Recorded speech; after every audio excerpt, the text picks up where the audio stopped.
Alright, what up, people? It's your boy PS360HD2, and I am back with some Dragon Ball Z Kakarot gameplay for you guys. Now, you're about to see some fishing gameplay, you're about to see some combat, you're about to see some open world exploration, but you'll also see some Goku versus Raditz near the end. That's courtesy of the folks over at IGN. But yeah, I'm not going to talk too much.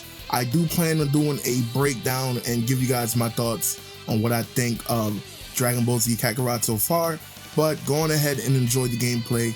Peace. Dragon Ball games focused on PvP, where this is a more PvE centric game where there's enemies that are going to be throwing a barrage of ki blasts at you, or like this huge explosions that cover the map. So it's going to really kind of showcase the player and put them in the situation that Goku would be in and what he would be feeling in those situations. And the last one is, of course, I kind of touched on this too, but the activities that you can do outside of just all the fighting, like the downtime in between, including the cooking and the fishing. Oh, there's fishing as well. Now, there's something that I got to see that people seem to be responding a little bit differently to, which is Goku's tail in the water doing the fishing. Is that the fishing that you're talking about? 先ほど釣りっていうのは悟空が尻尾で釣りをしてたっていうあのシーンですかね。はい。ネットで反応した。あれについてですか。はい。はい、そうですね。いくつかの方からご質問をいただいてるんですけれども、なぜ悟空が尻尾もどきを使っているかについては、ぜひですね本編で、しっかりそれについて語れるシーンがありますので、本編を楽しみにお待ちいただければなと思っています。Yeah, so I know there's a little chatter on the internet about, what's adult Goku doing with the tail. But that is, of course, his tool for fishing. But there is a very good explanation for that. So if you play the game, I assure you, it will be justified.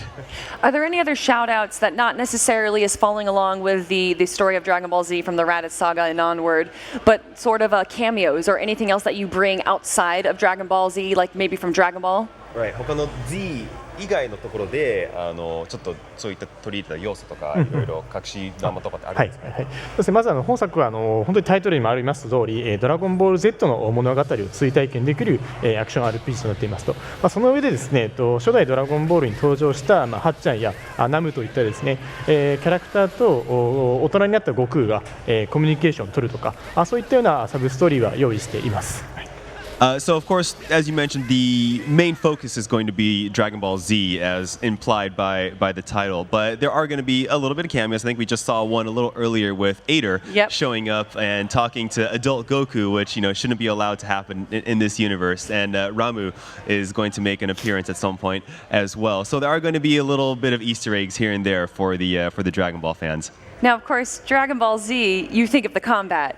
Tell me a little bit about the combat. How have you guys changed it from the previous games, and what can we expect in this one? ドラゴンボール Z っていうとやっぱすごいコンバット、戦闘がメインだと思うんですけど、これに関して他のゲームとの差別化でどういうふうに調整して変更したのかという戦闘部分。そうですね。戦闘に関してはですね、ちょっと先ほどちょっとお話をしちゃったかもしれないんですけれども、本作アクション RPG ということで、これまでのゲームここ数年間ですね、対プレイヤーを意識したバトルシステムになっていたんですけれども、本作はもちろんアクション RPG ですので、相手はプレイヤーではなくて、NPC になりますと。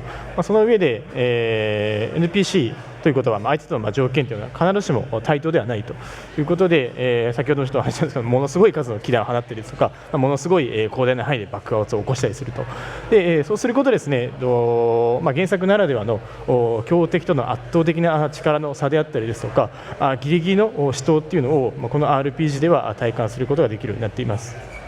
So this being an action RPG, I think a lot of times you're not going to be fighting other players. So the game's balance in terms of the game mechanics have been adjusted as so. So you and your opponent are not necessarily going to be on an equal playing field. So we kind of touched on earlier, like the ki blast and the explosions, but especially these boss characters, they're going to have a distinct advantage over Goku when they're fighting. So really kind of keeping the player on the edge of their seat and making sure they feel this tension, they feel like they've been dropped into the world of Dragon Ball Z is a big consideration when designing the battle system. So watching this video right here, of course, one thing that stands out to me is the exploration of it all, and that you can open up the, and there's the tail.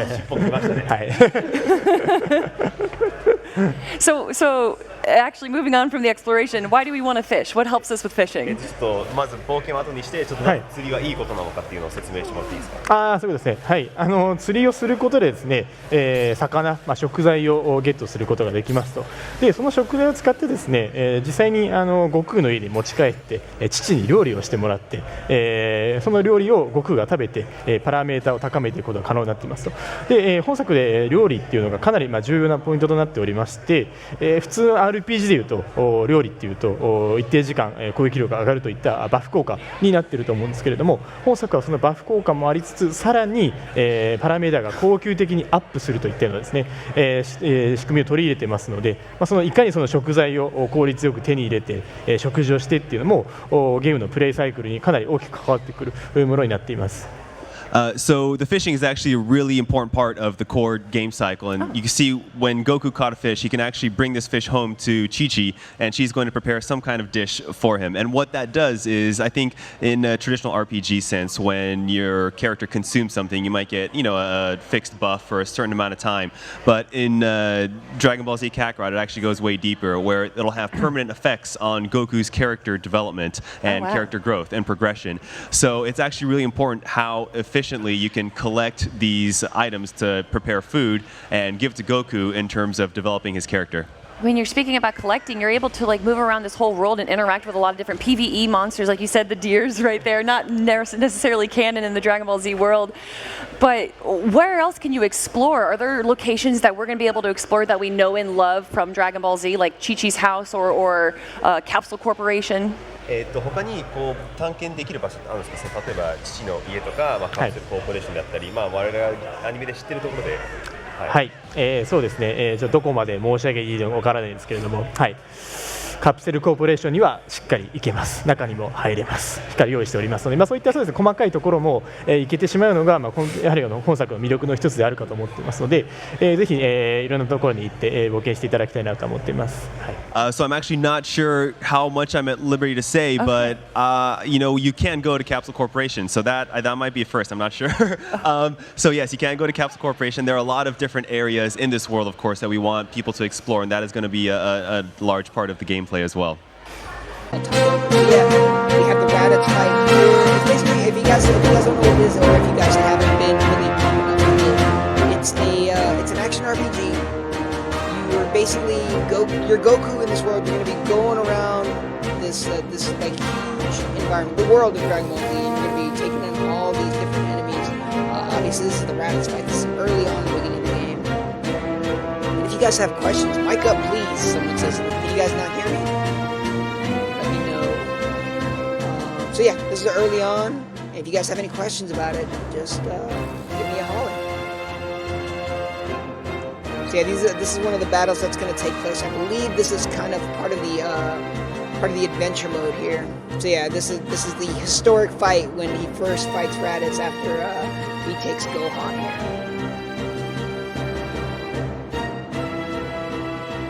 I'll let this play out a little bit. There you can see some of the combat. Once again, CyberConnect 2 is developing, and they're keeping the action super tight.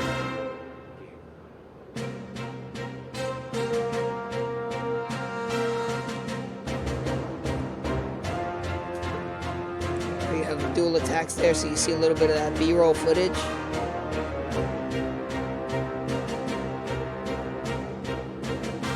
People in the chat are asking us to turn down the music a little bit, so if my team can handle that, that would be greatly appreciated.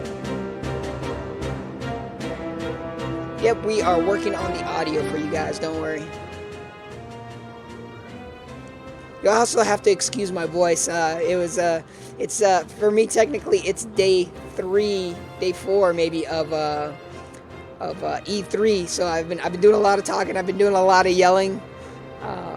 The music is louder than me. I'm sorry, guys. At least you guys will get to listen to the music as opposed to listening to my dulcet tones, if you will.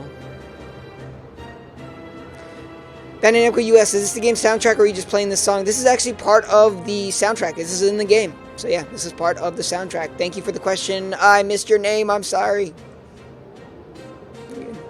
Cool. Alright, so yeah, some more combat footage. This is kind of like the entirety of the Raditz fight here. Obviously, you know CyberConnect from the Ultimate Ninja Storm 4 games. They made those. They made a couple other games. The director of CyberConnect 2, the one that's working on the game, he is a huge Dragon Ball fan. He let me know what are some of the challenges of developing this game, and kind of his big focus was you have this character that's super duper powerful. How do you bring him down to earth and make him, playable in the game? Because honestly, Goku, I guess at this point he's not a god, but he is one of the strongest people, in the world of Dragon Ball. I'm gonna play this out a little bit more. And we'll show more footage as well, too. It's not just fighting either. There's going to be a lot of exploration. I'm sure you guys have seen screenshots of some of the stuff you're able to do, such as like the fishing mini games, and there's item collection. There's side quests that you can take from other characters as well. The biggest thing I'm excited about is these, and I got a chance to talk to the producer of the game. He was telling me one of the biggest aspects that they're focusing on is the side missions there, where you're able to talk to these characters and see see stuff that you haven't seen in the sagas before, like little side stories like, hey, what happened to Android 18, or what happened to Krillin, stuff like that. So there's going to be little instances where stuff that you didn't see in the animated series you'll see within the game. Here we have some more footage. As you can tell, it is a straight-up action RPG. You see the numbers coming up as the attacks are going. You're able to level up your character. You're able to do all the different side missions to gain more levels and stuff like that. People are asking if a demo is coming soon. We have no news to announce for a demo, so there's nothing like that right now. We have the demo here playable on the show floor, and I can tell you it is